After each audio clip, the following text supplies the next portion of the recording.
Hey guys, welcome back to Eye on the Time.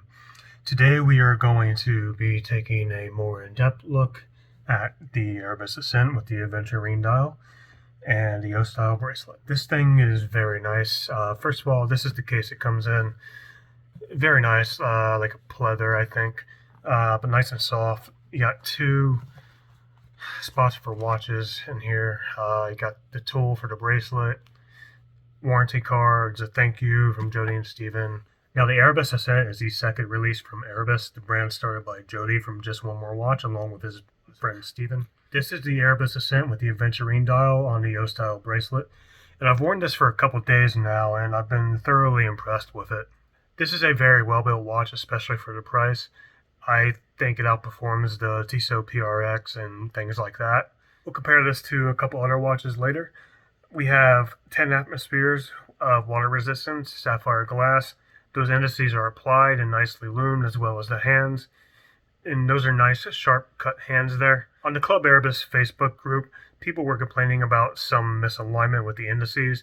I don't seem to have that on mine. And really, when it comes to the dial, the only thing I could ask for is to have the date window be a little bit wider. Sometimes it could be hard to read with the double digits. The Ascent is made of 360 stainless steel, and it has a automatic 90-15 Miyota movement, which is very nice. The bracelet on the Ascent comes with this wonderful Erebus logo, and if you open it up, it has this nice middle clasp.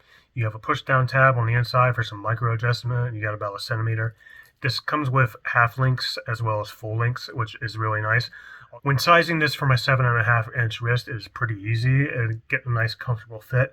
The only complaint that I would have is I would like to have one extra half link at least, because I think that would be the perfect fit for me. A full link might be too much.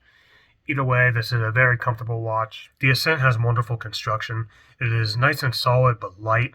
It's not heavy, it's not going to weigh you down, make you regret wearing it. It's something you could easily wear all day.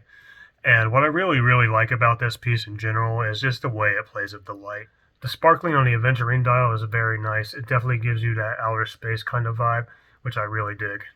And the way this thing plays with the light, even in the low light, or that kind of transition in between dark and low light, is really nice. This thing just looks ridiculously good, whatever the lighting. They really knocked it out of the park with that. And to go along with the way this plays with the light and the dark, let's talk about that loom, because this loom is something really nice. It's not the strongest loom in the world, but it's very good. And I love that blue color. The way this dial looks, especially with the loom lit up, is incredible at any angle you look at it. In person, this is a very beautiful watch. I cannot stress enough how wonderful this is. What I love about the Ascent at night when it's all loomed up is if you tilt it around, you will see the reflection off of the bezel where the sapphire crystal meets the bezel, and it'll look like there's a little line separating part of the indices. And I just really like that because it's a nice holographic look. And so what do I think about the Erebus Ascent? It was designed to be a Gata watch, a go anywhere, do anything watch, and it can definitely fill that role, but it can definitely be a dress watch as well. This is incredible, and if you put it on a strap, it will look wonderful. When it comes to the quality of the finishing, this is amazing in my opinion, especially for the price range. When you tilt it around, you get to look at the beautiful brushed and polished edges, and it just really stands out as high quality to me. Even though this is a watch made in China, which may make you think of AliExpress and some of those homage watches and poor quality, that is not this watch. The Ascent is incredible. It's easily on par with a Swiss watch, a German watch, anything like that. In fact, let's go ahead and compare it to a Swiss watch. So I mentioned that the Ascent could work quite well as a dress watch, and I wholeheartedly believe that. I prefer it as is with the bracelet and the aventurine dial, but on a strap, it would look incredible. And I want to compare it to my current dress watch, which is Tissot Heritage Visiodate. This is the quartz version. And if you pay attention, this is actually on the Erebus vintage style strap. See, we got that right there. Erebus. This is a wonderful strap. It's got a kind of flat, dull finish to it. It's not matte, it's just dull. And it really makes this polished case just pop even more, especially with that white dial. So why am I comparing these two watches when one is a Gata watch that has an automatic movement and the other is clearly more of a dress watch with a quartz power movement? Well, simple. Both of these I've wanted since I first saw them. The Tissot Heritage Visiodate has been out for a very long time. I just never got around to buying it. This quartz version, if you find it on retail now, it goes for around $395, but you can easily find it for around $250 on Chrono 24, and even less. I found this in person for $190, brand new in box.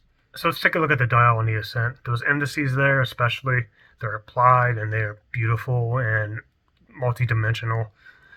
Whereas on the Tissot, sure, they're there, but they're more flat.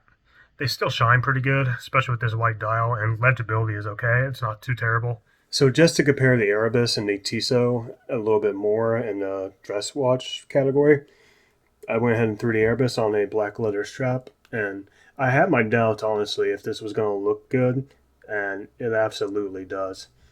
This thing is truly a gala. It can do bracelets, straps, whatever, and just look phenomenal. If you ask me which one is better quality, I'm definitely going with the Erebus. That might be a little unfair given how old the Tissot is, but the Erebus just really stands out. So I mentioned that the Erebus is made in China, so I wanted to compare it to another Chinese-made watch. Now, this is kind of a weird comparison that's maybe not really fair, because this watch here I only paid $60 for. It's Pagani design, 1644. It is a Rolex Daytona homage, and it's different because it's black versus a silver shine. So over here on the right, the Pagani design. It's a very nice watch, as well as the Erebus, even though they're both made in China and they're good quality. This is heavier in every single way, the bracelet, the case, everything. Now that may be due to this being a chronograph and having a bit more complex movement. This is a Seiko VK63 Mecha Quartz movement, where obviously you have the automatic Miyota 9015 and the Erebus. I bought this Pagani design to be a daily beater, and it was only $60, so in terms of quality, it comes nowhere near the Erebus. The Erebus trounces it every time. The Erebus Ascent is clearly the best watch on this table. It's head and shoulders above the rest, but then again, it should be. It's more recent design, and it was designed by a watch nerd. Sorry, Jody. This watch is very impressive in person. I loved it ever since I first saw it when it was first announced, and really it came down to the aventurine with the O style, or the green helix with the J style bracelet. The reason I went with this aventurine is because it's what my fiance thought looked better, and this is intended to be my wedding watch. Yeah, my wedding watch. That's how much I love this thing. And to wrap up this review of this Erebus Ascent, it is just an incredible watch. If you buy this, you will not be disappointed, in my opinion. There is nothing else like it in the price range that I have personally experienced. And I just really do not believe that you can go wrong with this watch. The way it plays with the light and all lights is so wonderful. I was actually driving along the other day, and I could not stop staring at it. I almost had an accident because I could not stop staring at this beautiful watch. So I really do not think that you will be disappointed if you get this. The quality on it is very nice, and absolutely adore this watch. Real quick before we go, let's talk pricing on this Erebus Ascent. I believe this one was $429 with the pre-order pricing, if I remember correctly. I'm not exactly sure. Either way, this with the strap pack came out to $483 US after taxes and everything, and it's worth every penny. The Ascent has proven to be very popular. So popular, in fact, that Erebus actually opened up a new pre-order window for this, with the watches slated to be delivered in December. If you don't like this aventurine dial or this O-style bracelet, there's a J-style bracelet and a total of 12 dials to choose from. All of them look amazing in my opinion, especially with the customer photos I've seen. Like I said, I prefer the green helix personally, even to this beautiful aventurine. You really cannot go wrong with this watch. Like, that's just the long and short of this review. This thing is incredibly hard to beat for the price. I can't think of anything, and I think I'd have to go above the $1,000 mark to find anything that would come close to this, to be honest. If you're not interested in the Erebus Ascent, Erebus does have two other watches. It's really the same watch, it's just different sizes. They have the Origin 41 and the Origin 38. They are divers.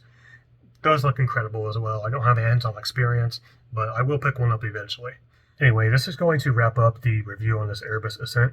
If you want to see more videos of this, just leave a comment down below. You cannot go wrong with this watch. I've said it a dozen times now. You cannot go wrong with this watch. And I'm not being paid to say that. I just really enjoyed this watch. Jody, Steven, and the Erebus crew hit it out of the park. So that's all for me for this video, guys. If you want to see more footage of this beautiful watch, just comment down below. I would love to take some more shots of it out in the wild. You truly cannot go wrong with this. I've said it a dozen times, probably more by now. I know I'm repeating myself at this point, so I gotta wrap this video up. But if you guys want to see more footage of this or other watches, reviews, tier list, just a whole bunch of content is in the pipeline. So please like, comment, subscribe, and keep an eye on the time.